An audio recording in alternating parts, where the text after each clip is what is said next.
அத்தனை செல்வமும் உன்னிடத்தில் நான் பிச்சைக்கு செல்வது எவ்விடத்தில் வெறும் பாத்திரம் உள்ளது என்னிடத்தில் அதன் சூத்திரமோ அது உன்னிடத்தில் ஒரு முறையா இருமுறையா பல முறை பல பிறப்பெடுக்க வைத்தாய் புதுவினையா பழவினையா கணம் கணம் தினம் என்னை துடிக்க வைத்தாய் பொருளுக்கு அலைந்திடும் பொருளற்ற வாழ்க்கையும் துரத்துதே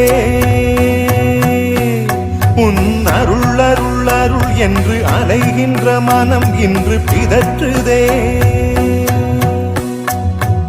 அருள் விழியால் நோக்குவாய் மலர்பதத்தால் தாங்குவாய் உன் திருக்கரம் என்னை அரவணைக்குனதருள் பெற